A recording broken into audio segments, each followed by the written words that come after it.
வருங்கால அரசு அதிகாரிகள் அனைவருக்கும் வணக்கம். நான் உங்கள் பொன்வேல் பாண்டியன், நடப்பு நிகழ்வுகள் ஆசிரியர். இன்றைய தினத்தில் நம்ம பார்க்க போகிறது ஏப்ரல் 24ஆம் தேதிக்குரிய தினசரி நடப்பு நிகழ்வுகளின் ஒரு சூப்பரான தொகுப்பு. சமீப காலங்களில் போட்டித் தேர்வுகளில் டிஎன்பிஎஸ்சி உள்ளிட்ட பல்வேறு போட்டித் தேர்வுகளில் நடப்பு செய்தியில் மையப்படுத்தி தான் சப்ஜெக்ட் ஸ்ட்ராட்டஜிக்கு எல்லாமே கேட்குறாங்க.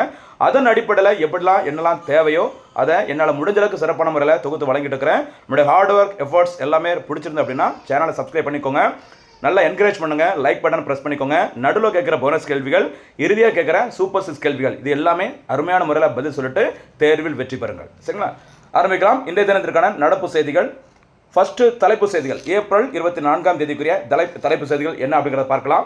ஏப்ரல் 24ஆம் தேதியில் முக்கிய தினங்கள் என்ன அப்படிங்கிறத பார்க்கலாம். அதை பார்த்துட்டு அப்படியே தேசிய பஞ்சாயத்து ராஜ் தினம் எதற்காக எப்போது முதல் கொண்டாடப்படுகிறது அதை பார்த்துட்டு ரொம்ப முக்கியமான ஒரு செய்தி, 2026 தமிழக சட்டமன்ற தேர்தலில் சாதனை வாக்குப்பதிவு. எந்த மாவட்டத்தில் அதிகப்படியாக வாக்குப்பதிவுகள் பதிவாயிருக்குது, எங்கே கம்மியாக பதிவாயிருக்குது. இதுக்கு முன்னாடி சரியா தமிழ்நாடோட மொத்த வரலாற்றுலையும் பார்த்தீங்கன்னா அதிகபட்ச அதிகபட்சமாக இந்த சட்டமன்ற தேர்தலில் வாக்குகள் எங்கே அதிகபட்சம் பதிவாயிருக்குது, எங்கே குறைந்தபட்சம் வாக்குகள் பதிவாயிருக்குது. சரியா? எல்லாமே டீட்டெயிலாக பார்க்க போகிறோம். அதை பார்த்துட்டு அப்படியே பார்த்தீங்கன்னா நாஸ்காம் அமைப்பு, சரி, நாஸ்காம் அப்படிங்கிற ஒரு ஆர்கனைசேஷன் இருக்குது. அந்த அமைப்பின் புதிய தலைவராக நியமனம் செய்யப்பட்டிருக்கிறாங்க. அந்த நாஸ்காம் அமைப்புனா என்ன விரிவாக்கம்,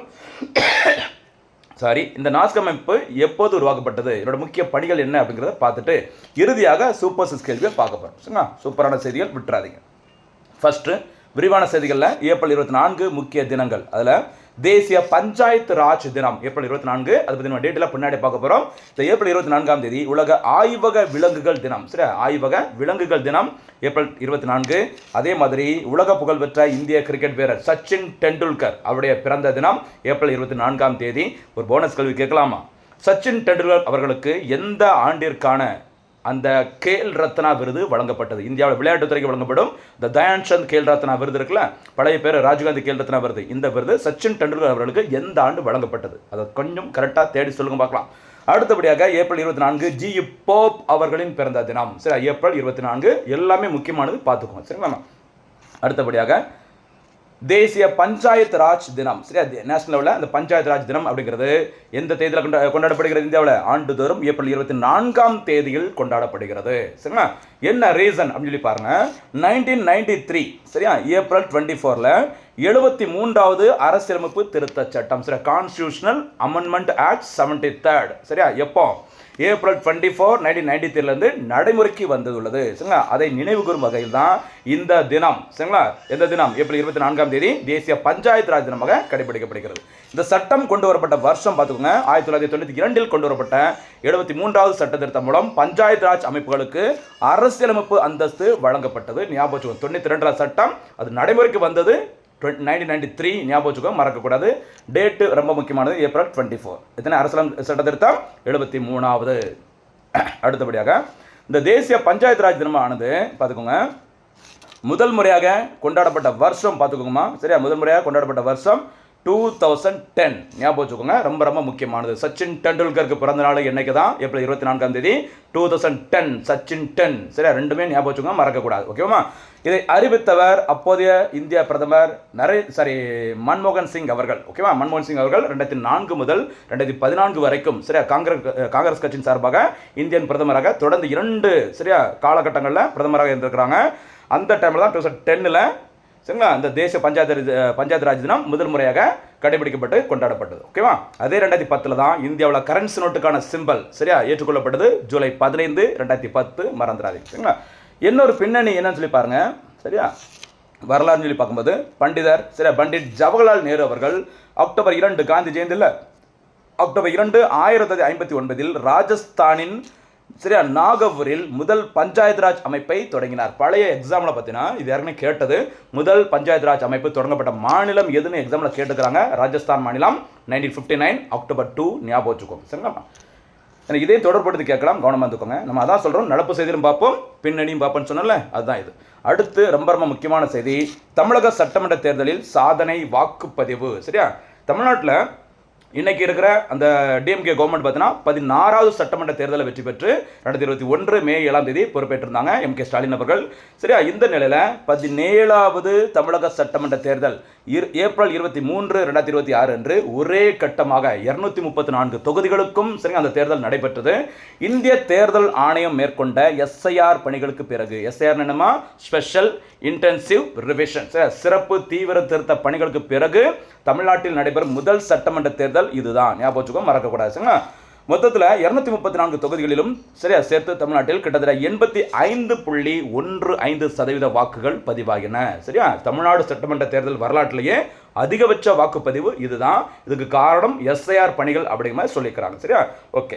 5.73 கோடி வாக்காளர்கள் கொண்ட தமிழ்நாட்டில் சுமார் 4.85 கோடி பேர் வாக்குரிமையை செலுத்தினர் அப்படிங்கிற மாதிரி சொல்லியிருக்கிறாங்க. சரியா, ஓகே. இந்த சாதனை பார்த்தீங்கன்னா இதுக்கு முன்னாடி எந்த சட்டமன்ற தேர்தலில் அதிகபட்ச வாக்குகள் பதிவானது அப்படின்னு பார்த்தீங்கன்னா 2011. சரியா, செல்வி ஜெயலலிதா அம்மையார் 2011ஆம் ஆண்டில் சரியா தமிழ்நாட்டின் முதலமைச்சராக தேர்ந்தெடுக்கப்பட்டாங்களா, அந்த வருஷம் தான் அதிகபட்சமாக தமிழ்நாட்டில் அந்த வாக்குகள் பதிவானது 78.29%. இந்த தேர்தலில் 2011 தேர்தல். ஓகேவா, அதிகபட்ச சாதனையை முறியடித்துள்ளது இந்த 2026 சட்டமன்ற தேர்தல். ஞாபகம் வச்சுக்கோங்க. 2021ஆம் ஆண்டு சட்டமன்ற தேர்தலில் வாக்குப்பதிவு விகிதம் 73.63. கடந்த எலெக்ஷனில் பார்த்தீங்கன்னா 73.63% தான். ஞாபகம் வச்சுக்கோங்க, மறக்கக்கூடாது. சரிங்களா, ஓகே. இந்த 2026ஆம் ஆண்டில் நடைபெற்ற 17வது சட்டமன்ற தேர்தலில் அதிகபட்ச வாக்குப்பதிவு எங்கு பதிவாகியுள்ளது அப்படின்னா கரூர். சரியா, செந்தில் பாலாஜி அவர்கள் ஊர் இருக்குல்ல, ஆனால் இப்போ அங்கே அவர் வந்து போட்டியிடல. கரூரில் 92.62% சரியா வாக்குகள் பதிவாயிருக்குது. அதுக்கு அடுத்தபடியாக பார்த்தீங்கன்னா சேலம். சரியா, எடப்பாடியாரோட ஊர். சரிங்களா, 90.74%. ஓகேவா, அதே மாதிரி குறைந்தபட்ச வாக்குப்பதிவு கன்னியாகுமரி. சரி, கல்வி அப்படின்னால பயங்கரமாக அதிகமாக இருக்கிற ஒரு எழுத்தறிவு வீதம் அதிகமாக கொண்ட ஒரு மாவட்டம் எதுன்னு பார்த்தீங்கன்னா கன்னியாகுமரி. இந்த கன்னியாகுமரியில் 75.61% பதிவாகி குறைந்தபட்ச வாக்குப்பதிவான மாவட்டம் அப்படிங்கிற ஒரு பெயரை வாங்கியிருக்கிறாங்க. அதனைத் தொடர்ந்து ராமநாதபுரம் 77.03. சரிங்களா, ஓகே. இன்னொரு பின்னணி பாருங்க, தமிழ்நாடோட வரலாற்றில் முக்கியமான இந்த சட்டமன்ற தேர்தல்களின் வாக்கு பதிவு விகிதங்கள். சரிங்களா, 1952 சரியா ஒருங்கிணைந்த தமிழ்நாடு இருக்குல்ல, அதாவது மெட்ராஸ் மாகாணம். சரியா, அதில் பார்க்கும்போது 1952 ஃபர்ஸ்ட் எலெக்ஷன் சுதந்திரம் பெற்ற பிறகு நடைபெற்ற முதல் தேர்தல், அதில் 56.41% வாக்குகள் பதிவானது. தமிழ்நாடு சட்டமன்ற தேர்தலோட வரலாற்றிலேயே மிக குறைந்தபட்சம் சரியா பதிவானது 1957ஆம் ஆண்டில் நடைபெற்ற அந்த சட்டமன்ற தேர்தல் 46.84% தான் வாக்குகளே பதிவாயிருக்கு. இதுதான் ரொம்ப ரொம்ப லோயஸ்ட். ஞாபகம் வச்சுக்கோ, மறக்கக்கூடாது. தமிழ்நாடு வரலாற்றில் 1971 சரி, அதாவது தமிழ்நாடுங்கிற பேரை மாற்றிய பிறகு நடைபெற்ற முதல் சட்டமன்ற தேர்தல் 1971. அதில் 71.82% வந்து வாக்குகள் பதிவாயிருக்குது. அடுத்து 2011 சரியா, இதுக்கு முன்னாடி அதிகபட்ச வாக்குகள் பதிவானது எப்போ அப்படின்னு கேட்டீங்கன்னா 78.1% சரியா 12%. எந்த எலெக்ஷனில் 2011. ஓகேவா, அந்த சாதனையை எல்லா சாதனையும் முறியடித்தது தற்போது நடைபெற்ற 17வது சட்டமன்ற தேர்தல் 85.15%. இதுதான் தமிழ்நாடு சட்டமன்ற தேர்தலில் பதிவான அதிகபட்ச வாக்குப்பதிவு. ஞாபகம், குறைந்தபட்சம் 1957. சரிங்களா, ஞாபகம் வச்சுக்கோங்க, மறக்காதீங்க. 1957 எந்த வருஷம்? 1957 எவ்வளோ பர்சன்டேஜ்? 46.84. ஹையஸ்ட் பார்த்தீங்கன்னா 85.15. 2026 ஞாபகம் வச்சுக்கோங்க, மறக்காதீங்க. சரிங்களா, இதையும் கேட்கலாம் ஒருவேளை. அடுத்து முக்கியமான ஒரு செய்தி, நாஸ்காம் அமைப்பின் புதிய தலைவர். சரி, நாஸ்காம் அப்படிங்கிறது இந்திய தகவல் தொழில்நுட்பத்துறையின் உயரிய கூட்டமைப்பு. சரி, இன்ஃபர்மேஷன் டெக்னாலஜி இருக்குல்ல, சாஃப்ட்வேர் கம்பெனி, இது சம்மந்தப்பட்ட எல்லா அமைப்புகளுக்கும் தலைமை அமைப்பு எதுன்னு பார்த்தீங்கன்னா நாஸ்காம் அமைப்பு. இந்த நாஸ்காம் அமைப்பிற்கான 2026-27ஆம் ஆண்டிற்கான புதிய தலைவராக சரி சேர்மனாக ஸ்ரீகாந்த் வேலமாகண்ணி சரி ஸ்ரீகாந்த் வேலமாகண்ணி அவர்களை நியமனம் செஞ்சிருக்கிறாங்க. இதுக்கு முன்னாடி தலைவராக இருந்தவர் சிந்து கங்காதரன். சரி, சிந்து கங்காதரனுக்கு பதிலாக ஸ்ரீகாந்த் அவர்கள் நாஸ்காம் அமைப்பின் புதிய தலைவராக நியமனம் செய்யப்பட்டிருக்கிறாங்க. சரியா, இந்த நாஸ்காம் பற்றி தெரிஞ்சுக்கோங்க. இந்த national association of software and service companies, ஷார்ட்டா நாஸ்காம் அப்படி சொல்லுவாங்க. இந்த நாஸ்காம் அமைப்பு உருவாக்கப்பட்டது மார்ச் 1, 1988. இந்தியாவில் 2வது தேசிய காடுகள் கொள்கை வெளியிட்டாங்கல்ல, ஞாபகம் வச்சுக்கோ, மறக்கக்கூடாதுமா.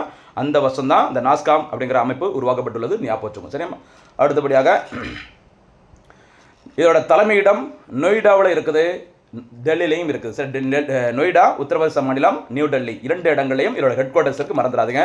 இது தற்போதைய பிரசிடென்டாக இருப்பவர் ராஜேஷ் நம்பியார். சரி, ராஜேஷ் நம்பியார் அவர்கள் சேர்மனாக இருப்பவர் சரியா சிந்து கங்காதரன். அவருக்கு பதிலாக யார் வந்திருக்கிறாங்க? இப்போ புதுசாக நியமனம் செய்யப்பட்டிருக்கிறாங்க ஸ்ரீகாந்த் வேலமாகண்ணி அவர்கள். மறக்காதீங்க, நாஸ்காம் அமைப்பு ரொம்ப ரொம்ப முக்கியமானது. சரிங்களா, அதே மாதிரி முடிஞ்சால் நீங்கள் நம்ம வீடியோ கரெக்டாக ஃபாலோ பண்ணுறவங்க அப்படி ஒரு வெறி பிடிச்சி எல்லா ஏரியாவும் நம்ம படிக்கணும் அப்படின்னு நினச்சிங்க அப்படின்னா ஒரு கூடுதலாக ஒரு 2 அமைப்புகளை பற்றி சொல்கிறேன். முடிஞ்சு அதோட விரிவாக்கம் எந்த ஆண்டு உருவாக்கப்பட்டது அப்படிங்கிறத கொஞ்சம் பாருங்கள். சரியா? நாஸ்காம், அதே மாதிரி அசோச்சாம், ASSOCHAM. சரி, அசோச்சம் அமைப்புனா என்ன, அதோட விரிவாக்கம் அப்படியே சொல்லுங்கள், எந்த ஆண்டு உருவாக்கப்பட்டது.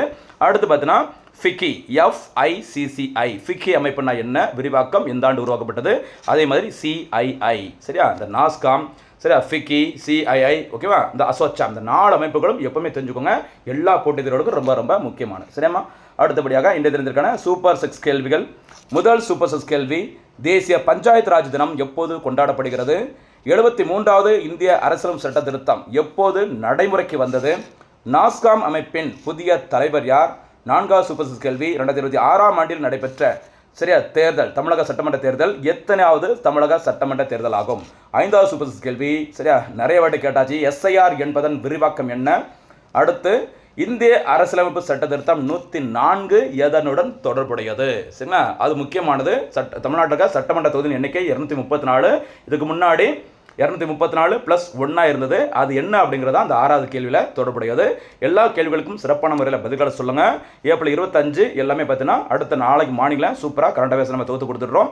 ஒரு நாள் முன்ன பின்ன ஆகலாம், ஆனால் நடப்பு செய்திகள் எப்பவுமே எதுவுமே மிஸ் ஆகாது, போட்டித் தேர்வுகளுக்கானது. அதனால் தொடர்ந்து ஃபாலோ பண்ணுங்கள். நம்ம ஹார்ட் ஒர்க் பிடிச்சது அப்படின்னா நல்லா சப்போர்ட் பண்ணுங்கள். கேட்குற கேள்விகளுக்கு பதில் சொல்லி ரிவிஷன் பண்ணிக்கோங்க. 2026ஆம் ஆண்டில் உங்களுக்கான அரசு பணியை நீங்கள் உறுதி செஞ்சுக்கோங்க. மீண்டும் சந்திக்கலாம். நன்றி, வணக்கம்.